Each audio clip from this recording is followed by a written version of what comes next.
We're on Sirius XM ESPN Radio Channel 84 each and every night. You can also find us on the Field of 68 YouTube channel, also on Twitter. All right, guys, let's start with the Big Ten. Obviously, there was a lot of action in the Big Ten today. Everybody thought Wisconsin was going to wrap this thing up with a win against Nebraska at home. That did not happen. Johnny Davis got hurt with about 17 and a half minutes left in the game, a flagrant foul. He was hit, I think, in the face by Trey McGowan's, and then he tripped and fell, and McGowan's kind of fell on him, and he limped off the court, and McGowan's was ejected. I don't think, from what I'm hearing, it's all that serious with a right ankle sprain. But again, he had a boot on as he left. This is a guy that I've said all year I think is the National Player of the Year favorite. We'll get into that later today if I still believe that. But Greg Gard said he's optimistic that Johnny Davis will play in the Big Ten tourney. But how damaging was this, Arch, to Wisconsin that, again, most people had somewhere on the back of the two line? You know, Jeff, number one, take out the tournament and the seed. They had a chance to win the outright Big Ten title. That's a big deal, you know, when you're in the Big Ten. You know, there's a difference in saying outright and a difference in saying shared. And to win the outright Big Ten title was a big deal to close up shop after the Purdue game in the middle of the week, to be able to handle business by 1 point today in the Kohl Center on senior night and to be the outright champs, to me is probably more disappointing for Wisconsin than, you know, moving forward. I'd still believe them being a 2 seed is reasonable. Could they slip out with an early Big Ten loss in the conference tournament? Yeah, but if you evaluate their resume, it's going to be as strong as any of the 2 seeds that are up there. They're still, you know, considered Big Ten regular season co-champs, but it's an odd game. And I think before you get into Wisconsin, give Nebraska credit. I mean, they're playing very good. They've won 3 straight road games at Penn State, at Ohio State, and then at Wisconsin. You just don't win on the road in the Big Ten if you're not playing well. And a big key to what they're doing here late is Alonzo Verge has kind of caught fire. You know, he's playing like the all Pac-12 sort of player that he was for Arizona State. He had 26 today in the Kohl Center. You say Pac-12, Arch? Jeez, that's amazing. That's like the first time in 6 months. That was last year's Pac-12. But he's playing well for him. And you got to give Nebraska some credit because Wisconsin did, even though Johnny Davis went out, they did have late in the game a 3-possession lead. Should have been able to close it out, and they didn't. And, you know, give Nebraska credit. Wisconsin's probably disappointed. But in the grand scheme of things, unbelievable season for Greg Gard and those guys. As they head to the Big Ten tournament, they should be excited to go into postseason with a great seed. And, you know, let's hope Johnny Davis is okay. He had 10 points in 11 minutes before he went out. Let's keep that in mind. He's a good player. He's not a good player. Hey, think about this though.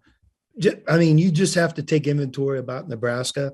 They were 1-16 in the Big Ten, going to Penn State, following that up, like you just mentioned, at Ohio State and at Wisconsin. They had to finish their season with 3 consecutive road games, and they were 1-16 in the Big Ten. They've won 3 in a row. And we're talking about, especially the last 2, a tournament team in Ohio State and the Big Ten champ in Wisconsin. So, man, Fred Hoiberg, and there's a lot that you feel good about as a coach. When things are going really, really well, it's easy to laud these guys with praise. But sometimes the most difficult thing to do as a coach is what he just did. And he established some momentum for the future. And you have to give him and his staff a lot of credit and his players, because I'll tell you what, I wouldn't want to be 1-16 going to those 3 road games in a row. Nope. And guess what? He's won them all. Now he's 4-16 and played a big spoiler role today. And this will also be the first time as they enter the Big Ten tournament, they're on a high. You know, for their program to go to the Big Ten tournament, I think they play Northwestern in the opening round. I mean, you have to say to yourself, they have a chance to get that one. If you win one and that'd be 4 in a row, it may steamroll those guys to a good finish. And credit to them, like you said, because very difficult to do what they're doing, but they're playing very well in offense. A lot of it has to do with Alonzo Verge. Hey, Jeff. Yeah, they would get Iowa. They would get Iowa if they get past Northwestern, which again, they're playing with house money in their minds too right now, right? I mean, you got no pressure at this point. You won your one conference game, so you're playing loose. Here's what I think it says more than anything, guys, is how important Johnny Davis is. And I've said it all year long, and people kind of laughed at it. And maybe I went too far by saying I'm not sure Wisconsin is an NIT team without Johnny Davis. Maybe that's a little too far. But it just shows the importance. They lost at home against Providence without Johnny Davis. Providence obviously now a hell of a team. And you lose at home to Nebraska on senior night without Johnny Davis for half the game. And they're a team that wins close games, guys. Why? Because they have Johnny Davis. He's that guy that can get a bucket, great from mid-range. He's just tough to guard. And Brad Davidson, listen, when you take him out there, too much pressure is on Brad Davidson. You know, here's the thing about Wisconsin, though. We've talked a lot this year about Providence. And you look at their analytics and where they check in, and you look at their record and the games they won, and the two don't match. And everybody gets upset that we're paying attention to analytics too much. And there are, I think, some examples that you're right. But I'll tell you, today's a great example. And I know he got hurt. Johnny Davis got hurt. But if you look at Wisconsin's analytics and you look at where they click in on offense and defense, they've had far, far better teams than the one they currently have. And maybe it's Jeff, what you mentioned, that because he as an individual player is so good. But I remember as far back as Las Vegas when they played St. Mary's in the Maui tournament. And Wisconsin is vulnerable in the NCAA tournament. They are. They're very well coached. Nobody's denying that, Sean. Yeah. Sean, nobody is denying that. But the facts are the facts, and the facts are they've won at Purdue. They've won at Indiana. Yeah. They've won at the RAC. They've won at the Breslin Center. Like, when do we at some point say, you know what? Screw the analytics here. They just win games, and they win games in tough places. I don't care how many points they win and by. They win. What seed do you think? I mean, let's give them a seed. Let's say they win a couple in the Big Ten. I say they should get a 2 as long as they don't lose. I don't know who they got in their first game here coming out. I'll tell you. They're going to be the 2. They're going to be the 2 seed, but their overall body of work through November through March, I think, gives them an opportunity to get a 2 seed. If they beat the winner of Maryland, Michigan State, John, they should lock in a 2 seed. And here's my point. My point, though, is this. The argument for analytics is what happened today. Look, there's 2 seeds that aren't going to lose at home today. They played the final 17 and a half. Come on. Without arguably the best player in the country. I just covered Nebraska's record. I mean, come on now. I mean, Baycott's not walking in the door anytime soon, like from playing for Nebraska against Wisconsin. Like Duke and Carolina, North Carolina has got some players, and they're going to be in a tournament. And how would you like to play them in the NCAA tournament? They're capable of winning. But Nebraska, I mean, they're playing for pride, and let's tip our hat to Fred Hoiberg. But when you have the Big Ten championship on the line and you're at home, and I know they went through that, all I'm saying is when you look at their analytics, it makes sense. And here's the only thing analytics say. In order for them to advance and play to the level of the seed they get, they're going to have to outperform how they've played this year. And that, if you just think about it in those terms, Wisconsin will have. Why are we using predictive metrics now? We should be going on what they've done. If I'm the guy, if they're in my bracket and they're the 2 seed, you respect them. They're great. But like, I'll go back to my day when we played Wisconsin in those back-to-back years in the regional final. They had dudes. If you would have looked at their analytics, I mean, it looked apart. And I think Archie, either they won the Big Ten or they were right there to do it. But all I'm saying is they're very, very vulnerable. And like we do with Ed Cooley, I think to some degree, what you have to say about a guy like Greg Gard and his staff, you know, their whole is better than the sum of their 100%. Parts, of their talent. And there's a lot of teams that, you know, you get into these single elimination opportunities on a neutral court, one guy gets in foul trouble. I mean, things happen. I don't know if they're going to have the power to plow through, regardless of how good Johnny. Not denying it. I'm not denying any of that. I'm saying They earned it. All right, let's move on. Michigan earned a huge win today in Columbus against Ohio State. No Juwan Howard, no Hunter Dickinson, who had a stomach ailment and was unable to play. And oh, by the way, Caleb Houston, supposedly their star freshman, 0 for 10 from the field. And they go into Columbus and come away with a huge win. And Devontae Jones, to me, he was the answer. The Coastal Carolina transfer who struggled for a good portion of this year. He's been really good over the last probably month or so. And he had 21-6. Terrence Williams stepped up, played well. Diabate's been awesome. I can't wait to see him a year from now because I think he's going to make a absolutely monumental jump. And now Michigan 11-9 in league play. They get Indiana in the quarters. Is that the quarters, Arch? Or is that the second round? What's that called? That would be the quarters. That's the quarters? Okay. So they get Indiana, and there's pressure. There's more pressure in Indiana than there is in Michigan right now. I think Michigan. You think? Yeah, I think Michigan locked up a spot right now. I think they locked up. They're set now. They have 13 losses. They do. They do. When you get down to this part of the season and you start to decipher who's in and who's not, take the team who's lost the most games out of the pool and put them right at the chopping block because they punish you for maximum losses, not wins at the end of the day when it comes to the bottom line. Now, Indiana, I think, I'm not sure how many losses they have. Maybe it's 11 or 12, but Michigan can't afford a first round loss in this Big Ten tournament to go 17-14.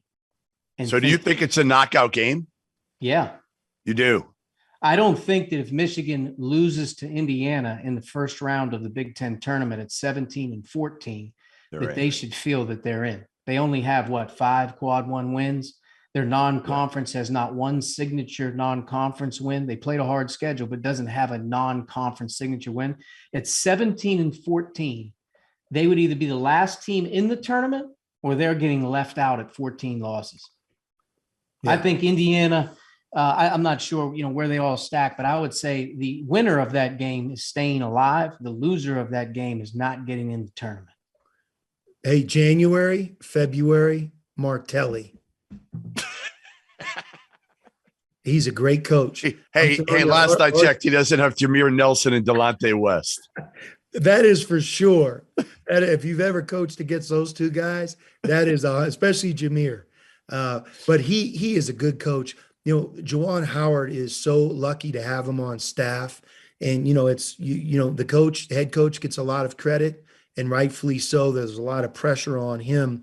But the staff and the head coach really are the entire – they're the group that moves the needle and makes things happen. And if you just think about it, and under the circumstances that happened to Michigan, not a lot of programs could continue to thrive the way they have. They have an excellent, experienced, really, really good coach and a good staff with them. And I think Phil, he needs to feel the credit. He deserves a lot of the credit to. He'll like it.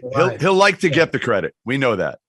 We know Phil will take the coach. it. He is. You made a good point, though, Jeff, in terms of Michigan.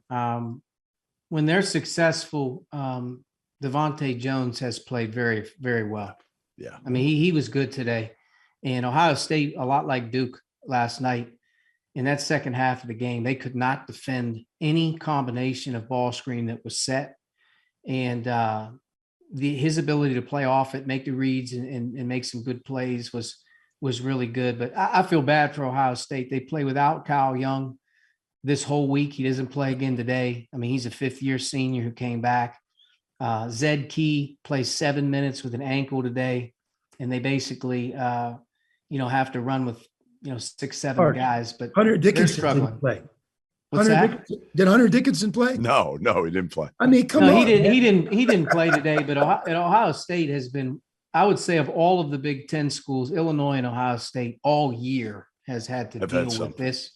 Yeah. And they dropped a tough one today. But you play Michigan without Hunter Dickinson. That's a big difference. Right. And you go on the road to Ohio State. And they were down at half. By the way, that could have been an elimination game for them today, and they won. And they were down at half and came back and won the game. And that's why, again, Phil Martelli in the situation that he's in and Michigan in general, that's what makes the conference tournament special when you have a team like Michigan. I mean, there's so much at stake for those guys. And you think about it, how long ago the season started, it's coming down right now to these next 5 days for them. I'm going to say, I'll say this, that Michigan's game in the Big Ten tournament, there is not a bigger game in college basketball in terms of the conference tournaments and what's going on. That is a major league heavyweight show in Indianapolis on Friday night. Indiana is going to have the crowd as well. And Michigan's going to have to play a road game in that Big Ten tournament. I think it'll be I've said this over and over. I feel like the NCAA tournament committee is smart enough to know they need brand names in the first four. They had it last year with UCLA, Michigan State. They always try to do it. One of the two is usually a matchup involving at least one brand name. Well, Indiana and Michigan certainly are that. Memphis is playing itself off that kind of first four right now. Who else are you going to put in there? So I think you're going to see one of Indiana or Michigan in the first four. And I think, honestly, it's Indiana if they win. And it could be Michigan if they lose. So like those two, I could see both being in the first four if Indiana beats Michigan in this game. In different games of the first four. You guys may know this, Jeff. Your guys may know this more. Is this an odd year where there aren't a lot of bid stealers? There could be. I mean, like A10 could be a bid stealing league. I mean, the A10 is. Am I right in saying the Atlantic 10 is a one bid league with Davidson? Yeah. Right now, VCU's got a chance. So from a bid stealing point, though, like the Mountain West is secure with 4. They're going to get 3, 4. Pac-12 is going to get 3. So I mean, unless like somebody crazy wins the Pac-12, right? Somebody crazy, Oregon State's wins the ACC. Make a run. What's that? Oregon State's probably going to make a run. They got tired last year, man.